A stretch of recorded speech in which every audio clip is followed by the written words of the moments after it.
you explain 4 reasons why Jesus used bread and wine during the Last Supper. Raise up your hand. Yes?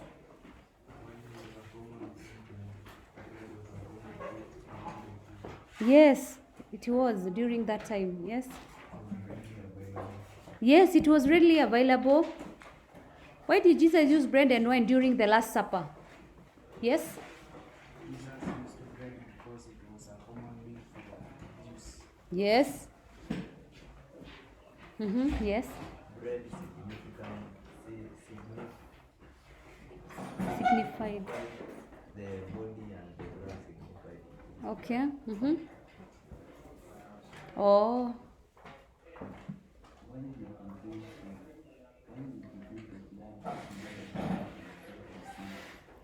Yes.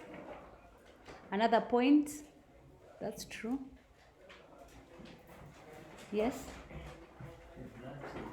The wine symbolized the blood and the shed, and the bread was purification. Kiburia.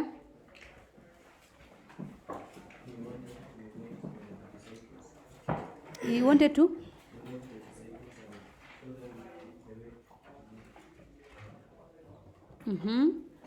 Yes, so reasons why Jesus used bread and wine during the Last Supper is because it was a common meal for the Jews. You've already talked about that.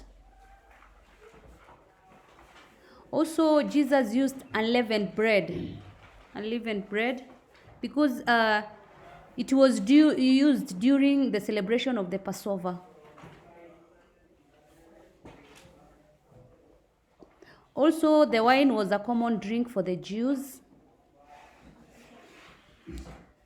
As you've said, also the bread represented his body, which would be broken for the forgiveness of sin.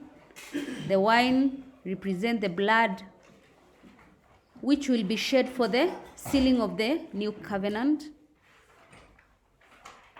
The bread also was to demonstrate bread of life,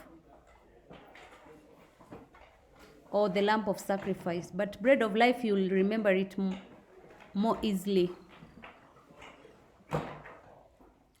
The bread was a sign of fellowship or unity, or in most cases, you are told it represented the preparation for the messianic banquet. So you just say it sharing. The sharing shows when they shared the bread and the wine, it was a sign of fellowship, unity. Someone has already talked about it. Also, the bread and the wine was to initiate the new covenant.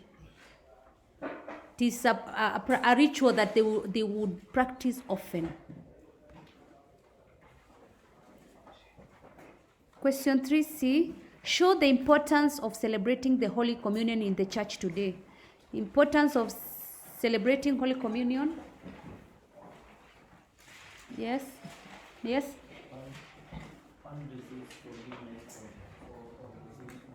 Yes, forgiveness of sins. Sorry? Yes, it unites Christians. Why do you celebrate the Holy Communion? Yes, at the back. Why do you celebrate? Do you celebrate the Holy Communion in church? Why?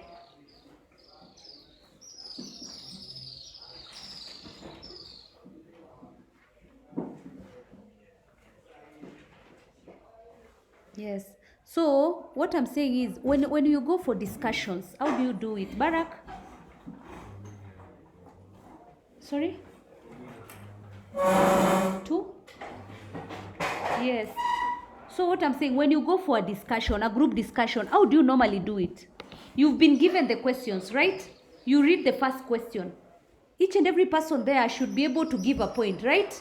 And you agree whether the point is correct or not. Because severally, I'm concerned. We give you a paper to discuss, and then all of you go there with revision books. A question is read. You say the answers are here. Let me read them.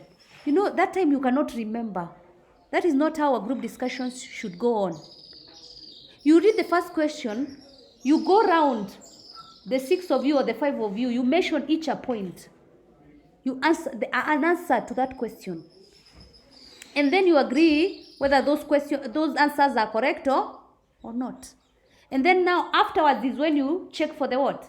For the correct what? Answers. That is how a group discussion is done.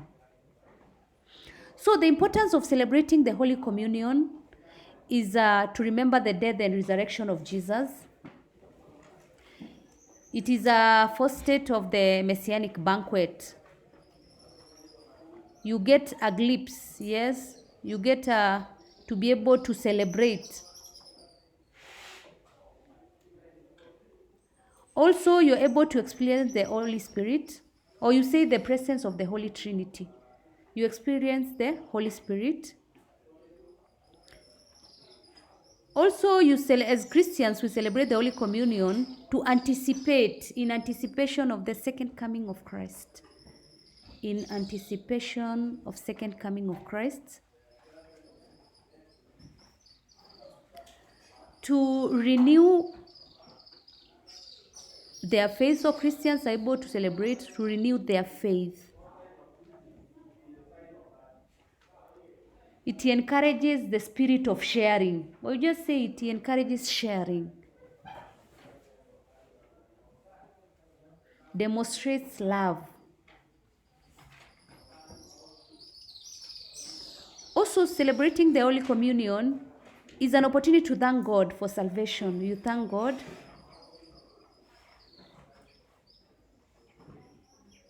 Also, you've already talked about this. You ask for forgiveness or you repent. You repent. It gives you that opportunity to repent. Also unites Christians together, because that time when you're celebrating it, you're coming together to fellowship together, so unites Christians. Also, it demonstrates obedience. You're obeying Jesus' command, the command of Jesus, so demonstrates obedience. We are told to celebrate.